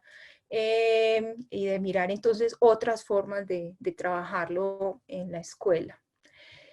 No sé si me extendí mucho, perdón. Muchas gracias, profe Alba. En este momento le damos la bienvenida otra vez al profe Nicolás. Le contamos que estábamos, la profe Diana y la profesora Alba estaban conversando un poco sobre esos temas que han sido ignorados en la enseñanza de la historia de los pueblos indígenas en la educación básica y media, y precisamente que eso de lo que se ha ignorado debería ser abordado y cómo. Si de pronto tiene como algún comentario que hacer. Y bueno, antes de darle la palabra, le anunciamos que el próximo paso es darle la palabra como a las personas que nos están acompañando, si tienen algún comentario, si quieren pedir la palabra lo pueden hacer a través del chat para que nos vamos preparando también porque nos interesa poder escuchar las resonancias y eso que se han quedado pensando luego de escuchar a los profesores. Bien, retomo un asunto que había, un punto que había dicho en la primera parte, y es que creo que falta sí, enseñar como a los indígenas en su complejidad, enseñar como, o mostrar o dejar clara esa agencia, esas comunidades, y no mostrarlas como un sujeto pasivo como de otras fuerzas más grandes, como a menudo se las muestra. Y eso pasa también, y retomo varias cosas que hemos dicho, bueno, la historia de resistencias y también la historia reciente, bien como lo dijeron, efectivamente, y eso me he podido percatar, la conciencia de qué pasó con los indígenas llega hasta llega hasta las repúblicas. Entonces, bueno, de ahí qué pasó, cuál fue su lugar. Y creo que eso también es perjudicial porque elimina la responsabilidad de las repúblicas con la república, con lo que ha pasado con los indígenas. A menudo entonces, sí, como son los españoles y la conquista los culpables de cualquier cosa que haya pasado a los indígenas, pero si ignoramos esa historia presente, no solamente desconocemos esa lucha de resistencias, sino también esa historia de resistencia, sino que también desconocemos cómo se han prolongado los procesos de conquista, pues hasta hace muy reciente. Vamos, es decir, si vemos que, por ejemplo, hubo esclavitud de indígena, no en la época colonial, pero sí en el siglo XX, por ejemplo, en la época de las caucheras, o bueno, las persecuciones de indígenas en los llanos, bueno, o los exterminios de líderes indígenas, pues que continúan hasta estos días. Entonces creo que sí es pertinente como prolongar esa historia y no dejarla como un compartimento. Y yo sí, como profe de formación constitucional y también como profe de derecho, siento que eso es como un gran vacío en la comprensión de la historia colombiana y por tanto en la concepción ciudadana de los estudiantes. Bueno, muchas gracias, profesor Nicolás. Muchas Gracias a gracias vos. por todo lo que nos estaban anunciando en este momento. Pues yo ahorita vi que la profesora, pues que una de los participantes, Ángela Ipuana, tenía la manito levantada. No sé si de pronto quiera hacer como algún comentario. María Piedradita dice, una forma de atender la enseñanza de la historia sería a través de la promoción de la escritura de las historias propias, de cada persona, de cada familia, de cada comunidad, de cada localidad, en cosas específicas como los ritos, las costumbres, la comida, las diferentes prácticas. La verdad no creo que el cambio venga desde arriba. El esquema de la escuela que continúa en el siglo XIX no aporta las ideas expuestas en esta charla. No sé si quieran hacer como algún comentario frente a lo que nos dice María Piedradita.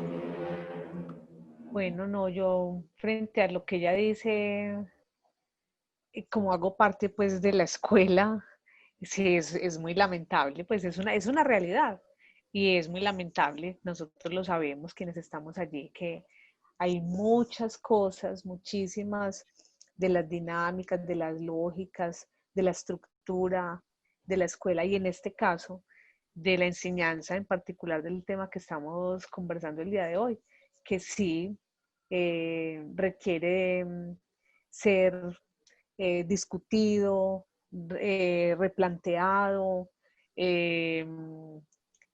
pero en general porque yo me refería ahora a que en esta sociedad a la que pertenecemos hay muchos asuntos que no se han tocado, digamos, en discusión muy profunda y muy seria en la escuela porque requieren otra mirada. Algunos temas, como por ejemplo el tema de las diversidades sexuales, digamos que ha venido, pues ya se han implementado programas y todo que han puesto la discusión, aunque, digamos, no, o que han generado, que han provocado que se hagan otras cosas y que, digamos, que haya que mirar con otros ojos, pero se necesitan unas discusiones realmente trascendentales y profundas para pensar todo lo que tiene que ver con la manera tan plural y diversa como es esta sociedad y como somos nosotros y darle realmente pues como un lugar, o sea, caminar un poco en la escuela hacia esas lógicas interculturales y también pluralistas, ¿cierto? En ambos sentidos.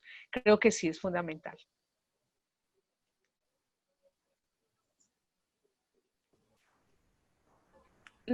Yo quería, a propósito de eso, señalar, hacer una pregunta también que creo que algunos podemos estar pensando y es, ¿qué tipo de experiencias podríamos resaltar también en la escuela que conozcamos, que hayamos vivido o en el contexto universitario que recupere esas otras narraciones, esas otras historias de los pueblos indígenas. Un poco como la mirada, ya sabemos qué es lo que la escuela está haciendo, digamos, todavía las necesidades y asuntos que hay ahí, pero también qué alternativas se han hecho desde la escuela, qué resistencias, qué otras posibilidades algunos maestros, algunas escuelas, algunas universidades han planteado para mostrar de otro modo esa historia de los pueblos indígenas. En relación con lo que planteó, con lo que propuso pues Carolina para conversar, yo puedo hablar desde la educación básica y media, fundamentalmente, y también hay maestros haciendo cosas muy interesantes y que han hecho cosas muy interesantes. Yo he conocido el trabajo de, pues, o algunas propuestas de maestros haciendo, por ejemplo, eh, un poco desde la historia, trabajando asuntos de la astronomía en diferentes, o sea, conocimientos astronómicos y prácticas de astronomía en diferentes pueblos de Colombia. Entonces, por ejemplo, esa es una manera muy interesante también de acercarse a conocer otros colectivos.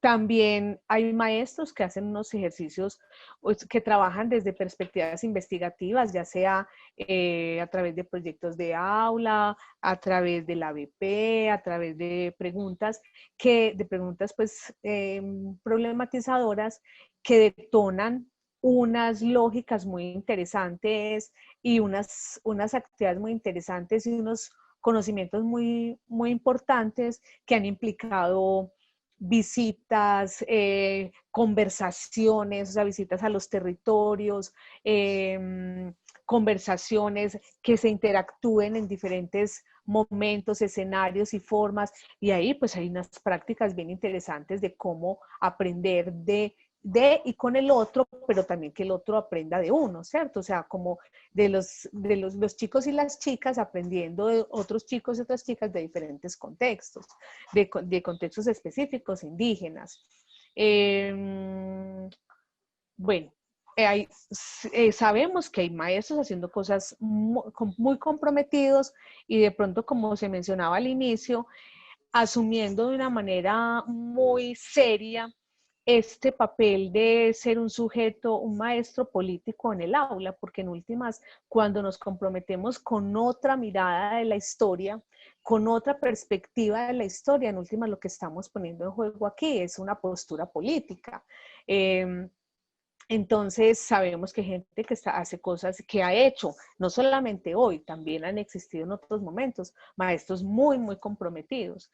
Digamos que aquí lo que ponemos también en discusión y en cuestionamiento es casi que la manera como se le presenta a la escuela aquello que debe ser enseñado en particular de los pueblos indígenas, ¿cierto? O sea, ¿cuál es la propuesta realmente oficial? Y cómo han sido también esa manera de abordar esa enseñanza por la manera misma como nosotros, como sociedad, vivimos, entendemos, asumimos las diferencias culturales. Muchas gracias, profe Diana. No sé si frente como al comentario que hizo la profesora Carolina Higuita, ¿hay algo que deseen decir la profe Alba y el profesor Nicolás? ¿O le damos la palabra para que la profesora Sara pueda hacer sus preguntas? Sí, claro. Mejor que Sara termine la pregunta, por mi parte.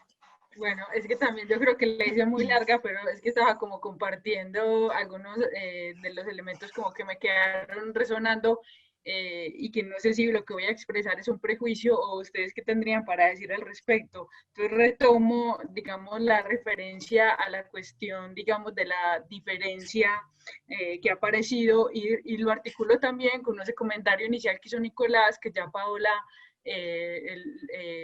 nos hizo también, lo marcó, digamos, y fue, digamos, la de comprender a los pueblos indígenas y a los sujetos que forman parte de ellos, digamos, en toda su complejidad, ¿sí?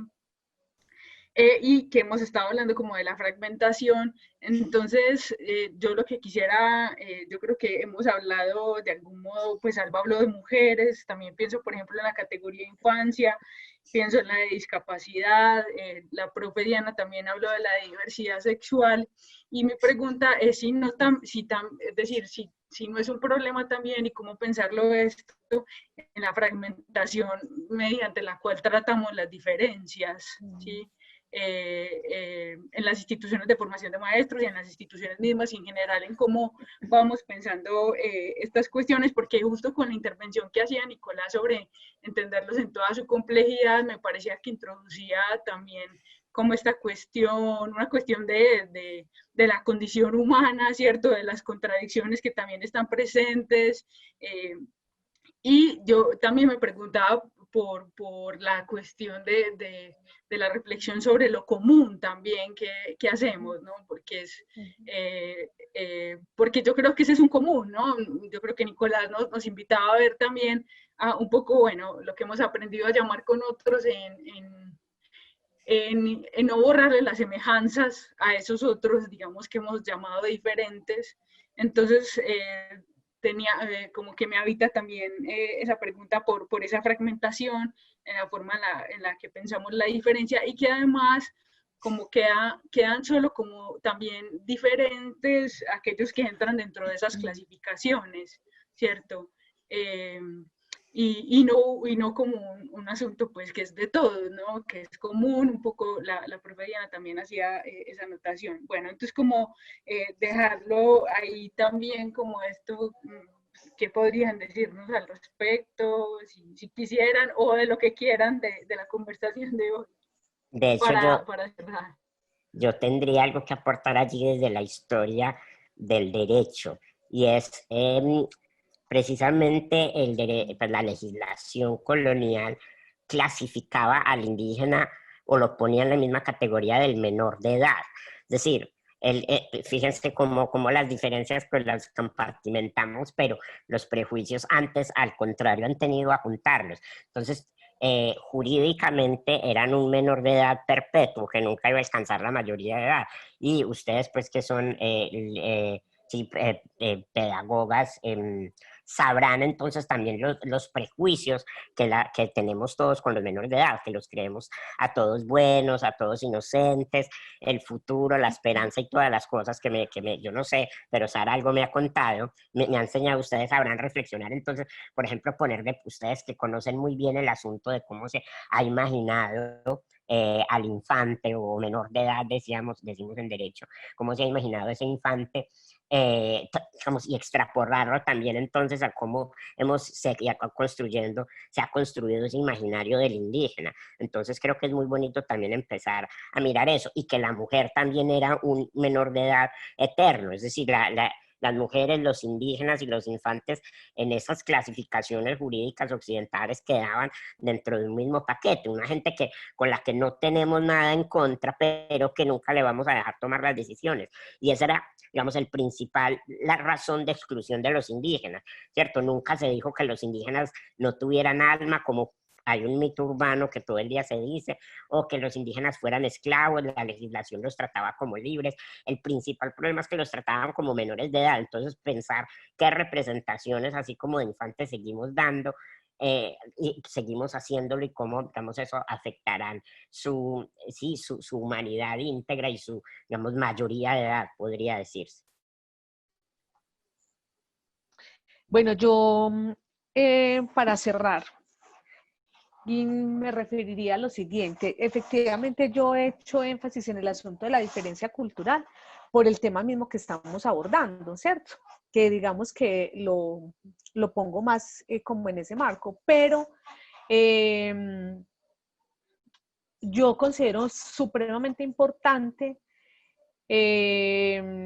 dadas las características de la sociedad a la que pertenecemos, pues en la que estamos inscritos, en la que estamos ahí adentro, que es una sociedad claramente discriminatoria, que es una sociedad que se ha pretendido formar, que se ha pretendido ir configurando con una lógica muy homogénea. pues una sociedad supuestamente mestiza, católica, además, donde se habla lo que decía la Constitución del 86, donde la lengua oficial es el español, en fin, había durante muchos años, y yo creo que eso no está superado, una idea de que era una sociedad con unas características generales, y eso no se ha ido, o sea, eso sigue amarrado, eso sigue anclado en muchas personas y de muchas maneras. Entonces, dada esa realidad que muchos, yo creo que en general, pues todos los que nos hemos preguntado o hemos vivido ciertas cosas, pues también la hemos padecido, sabemos que es fundamental entonces desde la escuela, desde las prácticas educativas y formativas, configurar sujetos que reconozcan la diferencia en general, las diferencias o la diversidad como un elemento constitutivo y común en los seres humanos, no solamente en la sociedad colombiana, ¿cierto? O sea, si hay algo en lo que somos absolutamente iguales, es en que somos completamente diferentes. Pasando por las diferencias de género, sexuales, culturales, cognitivas, las ideológicas, que sí, mejor dicho, si hablar de los pueblos indígenas en la enseñanza, en la escuela es problemático. Otro tema crucial sería hablar del asunto del pensamiento, de las diferentes lógicas de pensamiento, los asuntos de las ideas. Eso es una cosa complejísima en la escuela, porque como nosotros realmente pues no somos una sociedad donde el pluralismo tenga realmente asidero, sea algo real, ¿cierto? O sea, se viva realmente, eso transversa a la escuela, porque es que la escuela es una expresión de lo social, ¿cierto? De la sociedad macro. Entonces, la idea no es hacer esas compartimentaciones, claro, como tú lo planteas, es que desde la educación como tal, desde la escolaridad, pero bueno, desde la educación en los diferentes escenarios y maneras, claro, nosotros tendríamos que estar formando sujetos para pensar esta sociedad de la que hacemos parte con una perspectiva muy amplia, ¿cierto? Con una perspectiva de la diversidad en general. Y con el reconocimiento particular entonces de las expresiones de la diversidad, desde la legitimidad, pero también desde una postura muy crítica frente a lo que eso ha sido y con esa lógica histórica que es fundamental desde el área pues de las ciencias sociales. Pero claro que sí, tendría que ser hacia todas las lógicas de las diferencias, o sea, hacia la diversidad en general, no hacia una en particular.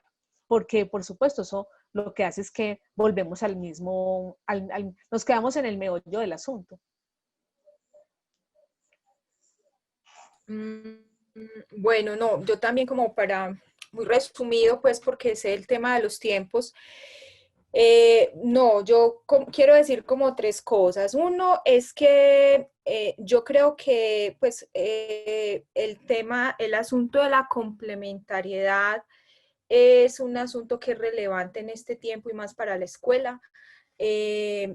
Creo que muchas de las disputas que se dan, digamos, en otras dimensiones, en otros escenarios, tendrían que tener lugar dentro de la escuela, pero digamos en esa clave, en la clave de cómo, un poco como comenzaba con esta conversa diciendo de cómo los conocimientos, las prácticas, los saberes que han pervivido, las distintas formas de ser y de estar que han puesto las poblaciones originarias nos pueden aportar hoy a todos y a todas, no solamente a la población mestiza o a la población afro, sino a todos y a todas, también a la misma población indígena. Y para eso yo creo que es importante una mirada de complementariedad más allá de una mirada que divida, digamos, o que busque implantar otra hegemonía, ya en este caso, pues la hegemonía, digamos, de los pueblos originarios sobre la población mestiza. O sea, yo creo que ya no se trata como de eso no se trataría de eso. Entonces, como hacer resonar o darle sentido a una mirada en complementación es importante ahora a propósito de esta reflexión. Lo que nos plantea también la profesora con la reflexión sobre lo común. Muchas de las discusiones sobre la interculturalidad, la diversidad, pues tienden a marcar mucho el diferencialismo, ¿no es cierto? Y eso es también hace parte como de un momento de la lucha política donde pues es necesario marcar la diferencia y marcar la esencia. Sin embargo, en clave escolar o en clave educativa, yo también creo que es otra de las entradas que no hay que dejar perder, y lo decía la profe Diana, o sea, ¿qué de lo que soy hoy, qué de lo que en qué de lo que me constituyo yo hoy ha estado informado por el aporte, por la historia, por las luchas de estos pueblos originarios, ¿no es cierto? Nosotros hemos hecho ese ejercicio muchas veces, de lo que comemos, quién lo siembra, el cuidado del territorio, muchas semillas. Entonces esa reflexión permanente, ese análisis permanente sobre el lugar común, que también lo constituyen las luchas, que también se vuelven comunes, ¿no es cierto? Por el buen vivir, por las descolonizaciones, por la sanación. Hay unas luchas que no solamente son de los pueblos indígenas o afro, también son de los pueblos urbanos, de la población mestiza.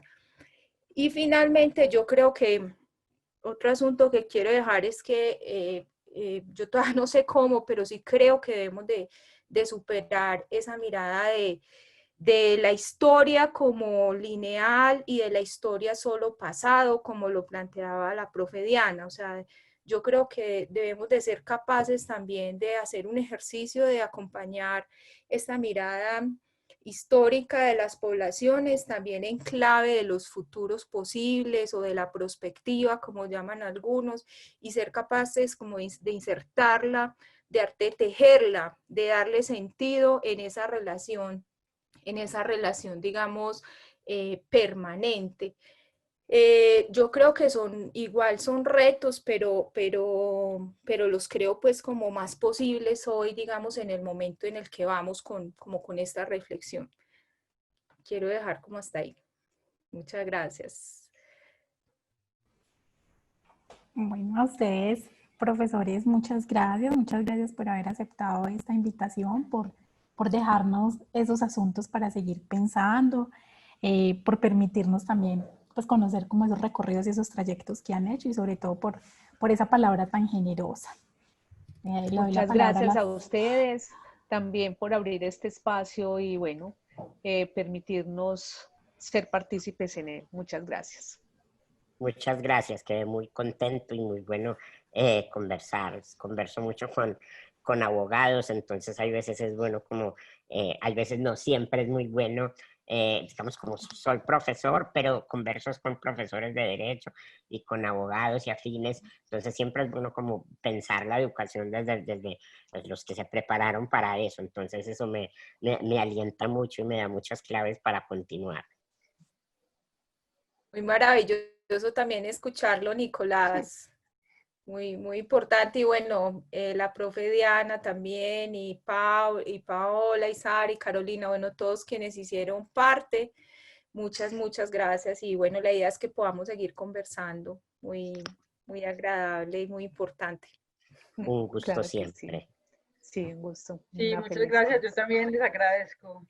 También les agradezco mucho pues a la profe Diana, a Nico, a la profe Alba, que yo creo que también de algún modo inició este juego que nos trajo acá, y a Pau y a Carolina, que siempre se anima a correr para poder hacer estas cosas. Y Nico, esperamos seguir escuchándote por este tipo de lados.